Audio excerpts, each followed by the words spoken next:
estamos saludando y tengo varios temas con él, no solamente de la reunión de los gobernadores, con el diputado José Luis Espert, que como todo el mundo sabe, está ocupando un papel central hoy en la vida pública argentina, y se lo ve, por supuesto, muy, muy cercano al presidente Milei. José Luis, buen día, un abrazo, gracias por atendernos.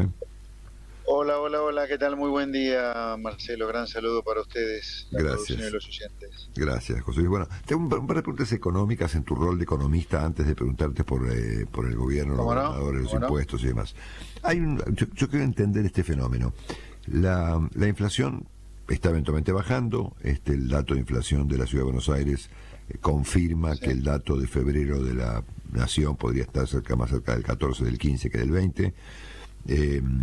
Aún así, los pronósticos de los bancos, tomando el caso del Morgan, por ejemplo, que generalmente acierta sus pronósticos, o inclusive ayer el mismo REM, el relevamiento que hace el Banco Central, dan una inflación de 200% en el año, ¿no?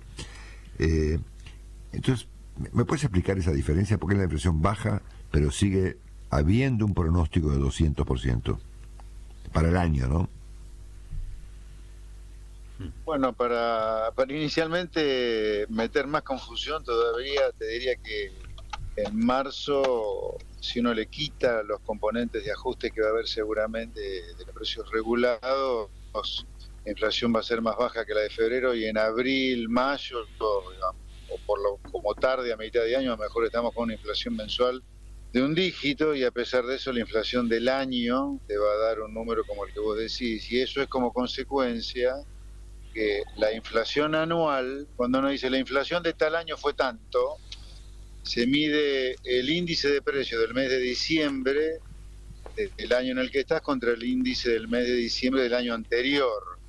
Por lo tanto, si en el año en el que estás arrancaste con una inflación alta, que es el caso nuestro de este año 2024, al arrancar tan alto, el índice te va a quedar alto durante todo el año en promedio contra el año anterior. Entonces, ese es el motivo por el cual, con baja inflación o con tendencia a la baja durante todo el año incluso, a lo mejor terminar con una inflación de cerca del 200%, porque arrancás muy, muy alto.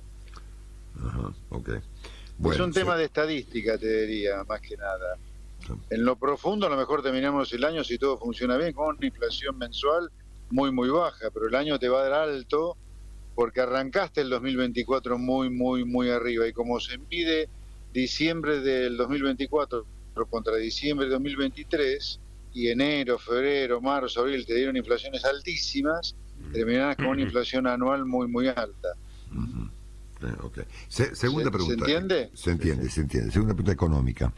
Estamos viendo unas caídas en nivel de actividad brutales. Yo voy a tomar como base de los datos que hemos recogido estos días, lo que me pareció más serio, que fue el informe que presentó en La Nación hace unos días Guillermo Oliveto, ¿no? Que es un tipo súper serio, viste, que hace unos informes espectaculares, ¿no? Caídas del 20, del 30, del 30 y pico, bueno. Digamos, voy a excluir los datos de la UIA, de CAME, todo eso que pueden estar influenciados por cuestiones sectoriales. Pero efectivamente el informe de Oliveto es brutal, ¿no? ¿Vos crees que en algún momento usted trata de extraerte un segundito de tu rol de hombre del gobierno, ¿no? Eso va a parar, porque ayer hasta el propio Cavallo advirtió que eso podía volverse un problemón, ¿no? Mira, yo te diría, la inflación está tan alta de la que hablábamos recién de principios de año, que va a hacer que el año te dé muy alto todavía, diciembre, es lo que está causando gran parte de la caída de nivel de actividad que tenés, porque hay una elevación muy fuerte de los salarios reales, del capital de trabajo de las compañías. Así que en la medida en que la inflación vaya cediendo, también la recesión va a ir cediendo. Lo que hay que tener cuidado es la contención social, en todo caso, de eso, ¿no? Ahí yo diría que sin duda hay que ponerle un ojo. Pero a la medida que la inflación siga bajando, no tengo la menor duda que también la caída de la actividad va a ir cediendo. Ahora, acá hay una cosa importante para entender desde lo conceptual, porque uno, cuando analiza números, que sobre todo son conjuntos de árboles muy importantes, si no le pone un paraguas se pierde en el concepto.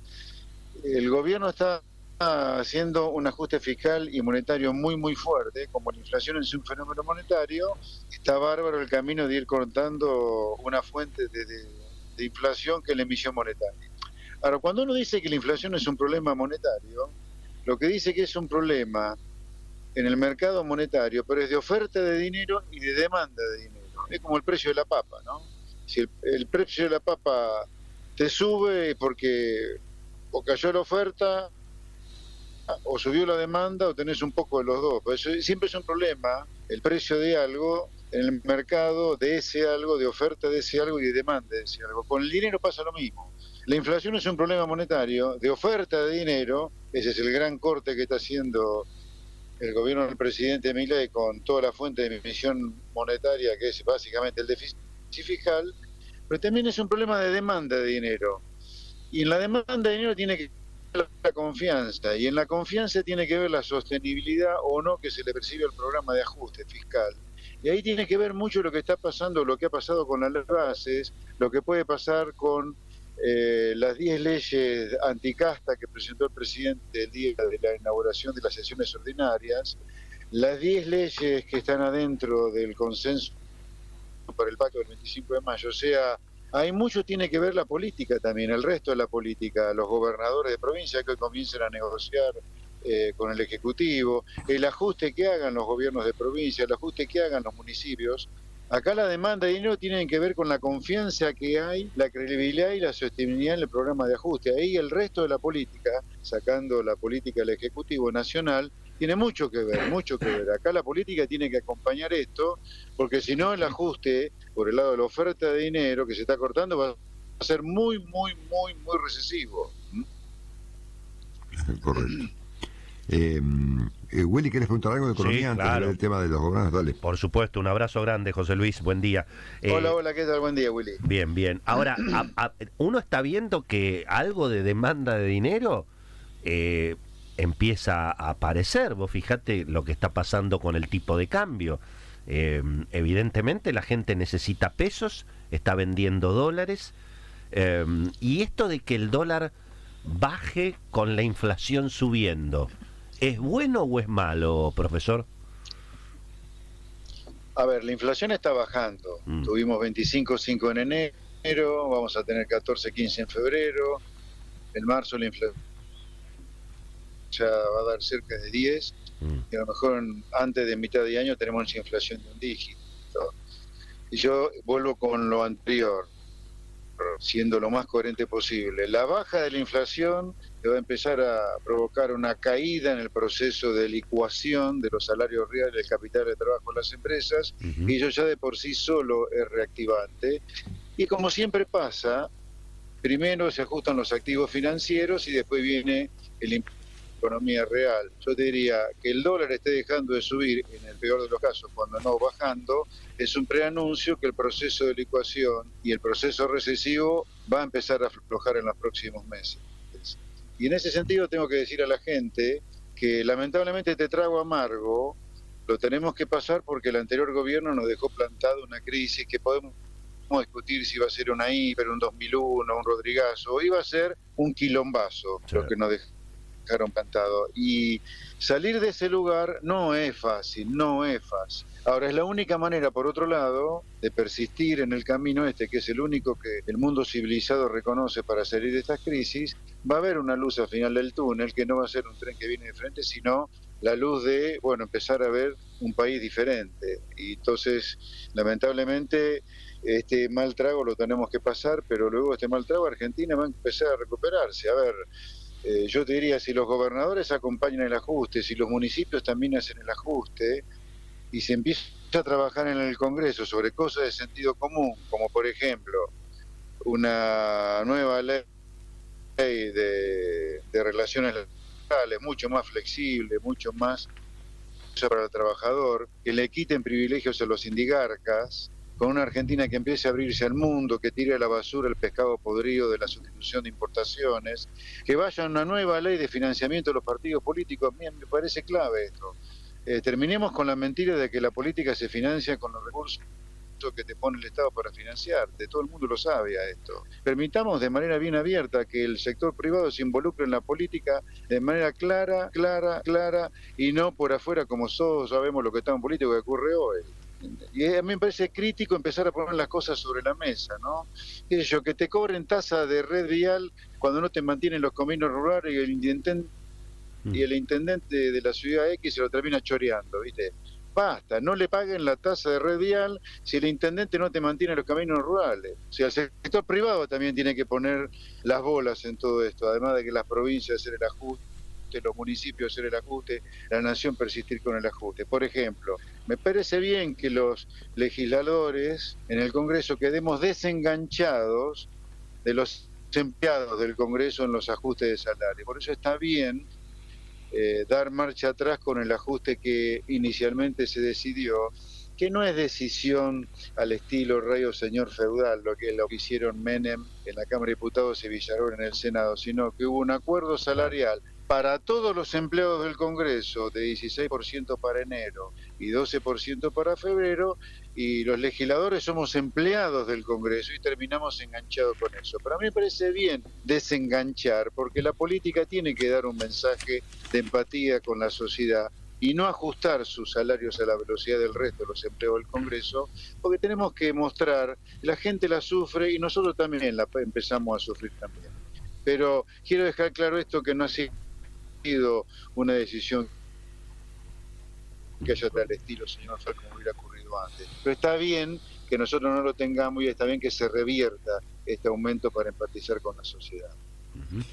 Bueno, José Luis, yendo ahora a lo de hoy, entendemos que van todos los gobernadores, incluyendo el propio Kicillof, Sí. que serán recibidos por el jefe de gabinete, por Guillermo Francos. También puede ser una observación personal que no le importe a nadie, pero a mí me resultaría un gesto muy disruptivo que la reunión sea encabezada por el presidente, ¿no?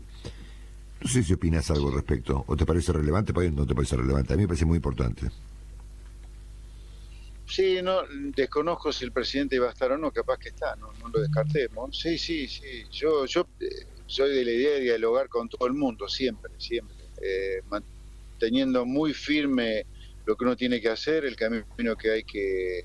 Yo creo que lo cortés nunca quita lo valiente. Me parece que hay que pelear las cosas bien firme. Y sí, me parecería bárbaro que estuviera... porque creo que, digamos... Los gobernadores tienen que hacer un ajuste muy fuerte, tan fuerte como el que está haciendo el gobierno nacional, y los municipios también, y es importante que haya una bajada de línea importante de alinear los patitos acerca de dónde tiene que ir el ajuste fiscal. A ver, para que tengamos una idea, no en todas las provincias, obviamente, pero no, si vos sumás el globo de provincias, pero que está concentrado en algunas, para ser justos, tenés más de 500.000 de tipos que son ñoquis, que le están robando la plata, 500.000 personas estoy hablando, en provincias y municipios, que tipos que no tienen nada que hacer en el Estado, no tienen nada que ofrecerle a la gente que paga impuestos, y por si fuera poco le roban la plata al bombero, al policía, al gendarme, al maestro, al médico de un hospital, cuando ellos podrían estar cobrando mucho más si no estuvieran los ñoquis. Y estos tipos tienen que estar en la calle. Es parte del ajuste que tienen que hacer las provincias y los municipios.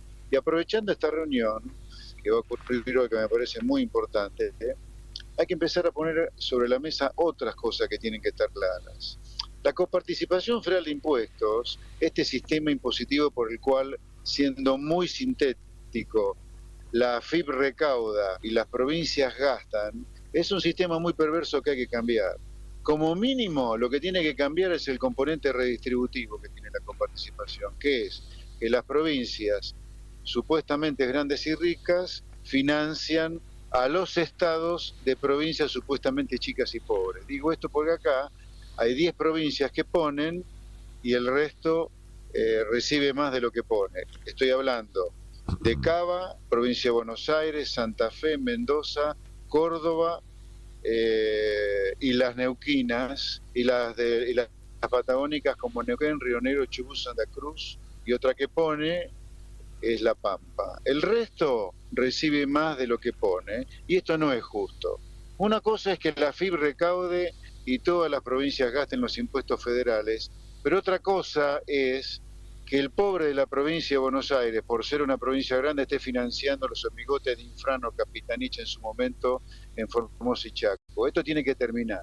Que cada provincia reciba inicialmente lo que le corresponde por ley, en función de lo que aporta, no por ley, cambiar la ley de coparticipación, y que cada provincia recibe lo que aporta, y algún día hay que terminar con lo que queda de la coparticipación, que es que la FIB recauda y los demás gastan, que cada estado provincial, no estamos hablando de la gente de laburo, porque a veces los políticos tergiversan las cosas, que cada estado provincial pueda gastar lo que recauda. Entonces, las provincias recaudan el impuesto a las ganancias, la nación coparticipa con las provincias el IVA, las provincias recaudan algún impuesto, ganancias, por ejemplo, los municipios recaudan impuestos, inmobiliario rural, residencial, dejan de cobrar tasas, que la vida se realice en Argentina tal como lo soñó Alberdi con la Constitución del 53. En el municipio es la gran vida, autonomía municipal, autonomía provincial y un gobierno federal que hace algunas tareas y recauda algunos impuestos. Hoy tenemos un país completamente invertido en cuanto a potestades de tributación y de gasto, en parte por eso tenemos el país decadente que tenemos, ¿no? José Luis, tengo otra impresión respecto de la naturaleza del diálogo, ¿no? A mí me da la impresión que el presidente presentó en el Congreso, luego de las diatribas y una especie de proyecto que podríamos, no es el caso, pero vamos a llamarlo una especie de Moncloa, ¿no es cierto? Que todos se pongan de acuerdo alrededor de ciertos puntos que son fundamentales. Por ejemplo, que haya una coparticipación de impuestos nueva, pactada como corresponde, o que el gasto público no supere X porcentaje del Producto Bruto. Pero los gobernadores que aceptaron el diálogo, creo que lo que van a buscar es plata, ¿no? Es como yo te llamo por la radio de la mañana para hablarte de economía y vos querés hablar de Boca, ¿no? Entonces, claro, finalmente, hablamos, pero de cosas distintas, ¿no? ¿Tenés esa impresión? Sí, perdón. Sí, perdón. No digo, sí, listo. Mirá, el presidente el viernes que inaugura el periodo de sesiones, el viernes 1 de marzo, dicho ese paso, aprovecho para agradecerle al presidente su generosidad, su gesto porque él decidió que yo fuera el primero en recibirlo ahí en el Congreso. Sí, lo vi, sí. Él lo anunció previamente, sí. Se lo agradezco públicamente. Sobre este tema, el presidente planteó 3 cosas. Uno, 10 leyes anticasta, ¿no? Por ejemplo, terminar con la jubilación de privilegio, por ejemplo, terminar con los mandatos interminables de los sindicalistas en los secretarios generales, o sea, si el presidente dura 4 años en su mandato con derecho a reelección a uno, que lo mismo valga para los sindicalistas, que un político condenado en segunda instancia por chorro no puede ejercer nunca más la función pública, todas esas cosas. Ese es un primer, yo te diría, mojón. Un segundo mojón, previo al último mojón, que es el pacto del 25 de mayo, que tiene 10 puntos a su vez. El segundo mojón era un trío de cosas que comienza a escribirse hoy, o no, que es un preacuerdo con los gobernadores del pacto del 25 de mayo de 10 puntos, la sanción, el compromiso de la sanción de la ley bases y la sanción de la ley bases, y algo de dinero de corto plazo para que los gobernadores tengan menos tensión en sus provincias. Entonces, son 3 mojones. Las leyes anticasta, este trío de cosas que conforman un segundo mojón, que es el preacuerdo para el pacto del 25 de mayo, el acuerdo para sancionar la ley bases y algo de plata, y el tercer mojón, el gran mojón, que es el pacto del 25 de mayo con 10 puntos, entre los cuales está la apertura al comercio, una ley clara de financiamiento de los partidos políticos sacando el Estado de por medio, reducción del tamaño del Estado de 40 puntos de hoy a 25 puntos, o sea, 15 puntos de reducción, que sin reducción del tamaño de los estados provinciales y municipales no se puede hacer, por eso tienen que colaborar las provincias y los municipios con este proyecto. Y bueno, te repito, plata, si es solamente plata estamos jodidos porque el presidente planteó un derrotero de 3 mojones. Leyes anticasta, ley base más preacuerdo más plata, y luego un compromiso para los 10 puntos, y los 10 puntos del pacto del 25 de mayo, contrariamente a lo que algunos han dicho, no son discutibles, no pueden ser discutibles, porque es pretender seguir haciendo que el círculo en Argentina sea cuadrado o que las frutas cuando maduran salgan para arriba en lugar de para abajo, como ocurre por ley de gravedad. Los 10 puntos que planteó el presidente son 10 puntos de sentido común. Por ejemplo, basta con la sustitución de importaciones. ¿Qué es esto que para tener una industria, a qué tiene que ser todo caro y malo?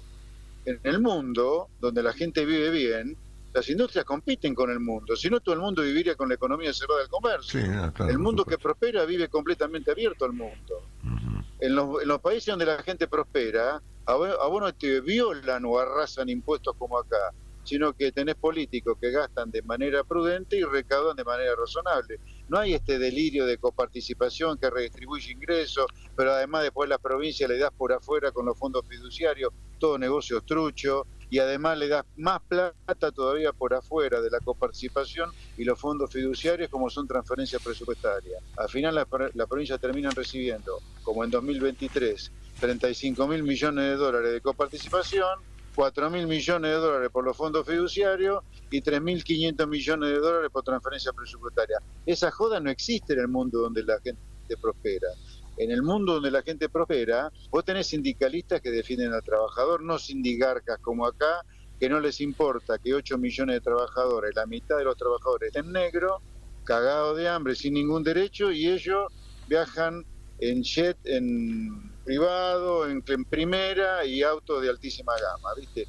Está todo dado vuelta. Entonces, los 10 puntos que planteó el presidente para el pacto del 25 de mayo, mirá, es sentido común, es realmente decir, ¿queremos un país en serio para la gente o queremos siendo el país de mierda al cual vamos como ahora, ¿no? Bueno, en ese contexto que describí, José Luis, el tema Tierra del Fuego, ¿no debería ser una prioridad? Porque todo el mundo sabe, José Luis, que ahí hay un descalabro económico impositivo injusto y una caja, usando el lenguaje del presidente, una caja de la casta, ¿no? Pero totalmente. A ver, acá yo lo escribí en 2017 como el libro La Argentina devorada. Acá hay 3 corpos, hoy el presidente la llama casta, está perfecto, pero acá hay 3 corporaciones que se han fumado en pipa un país entero. La política, la sindical y parte de la empresaria. Acá la manera de hacerte millonario en Argentina es una gran cagada para el país, porque es una manera prebendaria, corrupta, de negocios truchos, como Tierra del Fuego, como todas las promociones que hay. ¿Hasta cuándo vamos a promocionar Tierra del Fuego? O sea, Tierra del Fuego, yo te aseguro, le iría mucho mejor de lo que le va a los habitantes de Tierra del Fuego sin la promoción industrial que con la promoción industrial. Porque Tierra del Fuego, por culpa de la promoción, se dio el lujo de prohibir una actividad que le generaría mucha plata de manera genuina, como es la cría de salmones. ¿Sabés la producción hidrocarburífera y minera que tendría Tierra del Fuego sin la putrefacción de la promoción industrial que tiene? Y así podés agarrar de todo. La protección que gozan los textiles, autos, caucho, papel, cartón, cartulina, es una cosa increíble. Acá un calzón te sale como un BMW y un auto que son 4 chapas, son 2 chapas y 4 gomas, te sale como un transatlántico. O sea, tenemos los autos más caros del mundo en Argentina y son mediocrones. O sea, esta cosa hay que terminarla. Otra cosa que tenés que terminar es con esto de arrasar al sector agropecuario con retenciones. No puede haber retenciones, tenés que eliminarlas con el tiempo. Y la otra cosa que tiene que terminar, y ahora voy a hablar de la provincia de Buenos Aires, es este delirio del complementario del inmobiliario rural que lo creó Scioli en su momento. Hay que eliminarlo a eso. Denle la coparticipación que le corresponde a Buenos Aires, que en Formosa y Chaco el Estado haga el ajuste que tiene que hacer, perdiendo el privilegio que tiene hoy por la ley de coparticipación, que es una vergüenza lo que recibe. ¿Vos sabías que en Formosa y Chaco, por cada 100 pesos que aportan, reciben 3 o 4 veces lo que aportan? Y los cagás a los bonaerenses, a los mendocinos, a los santafesinos, a los cordobeses, al Estado, ¿no? Porque acá, guarda, otra cosa que se hace es confundir Estado con la gente de laburo en el sector privado, ¿no? Los estados de las provincias de Cava, Buenos Aires, Santa Fe, Mendoza y Córdoba los recontracagan estados como Formosa, Chaco, La Rioja, Catamarca. Bueno, tenemos el país que tenemos. Esos curros hay que cambiarlos a todos. Ir a una Argentina competitiva, abierta al mundo, que eduque, que dé seguridad. Una política al servicio de la gente, eso es lo que hay que hacer en Argentina. Bueno, José Luis, por último, ¿es posible que un tema que nada que ver con todo esto, pero que el impuesto a las ganancias se restituya y que además sea retroactivo, como ayer apareció la versión? No lo sé, no, la verdad que no conozco la última versión del proyecto. Sí, no me parece eso. ¿No te parece? Lo razonable sería, aunque no conozco el proyecto, pero lo razonable sería que si vos el año pasado, con la baja de ganancia, dejaste o beneficiaste a 700.000 personas, la reversión sea la imagen de espejo de lo que pasó, y que en el medio se mejoren algunas cosas, como las escalas, las deducciones, etcétera. Pero no lo conozco. Bueno, muy bien. Estamos conversando con el diputado José Luis Espert, una larga charla muy relevante respecto del estado de las cosas de la economía al principio y por supuesto de lo que va a pasar hoy con el gobierno y los gobernadores. José Luis, gracias por este rato con Rivadavia, te mandamos un abrazo y estamos en contacto para el fin de semana. Un abrazo grande y de nuevo le digo a los argentinos, hay luz al final del túnel, pero tenemos que pasar este trago amargo. Se están haciendo las cosas para que la Argentina le sirva a los argentinos y no a sindigarcas, empresarios prebendarios y políticos chorros. Gracias, José Luis. Muy buen día. Abrazo, chao.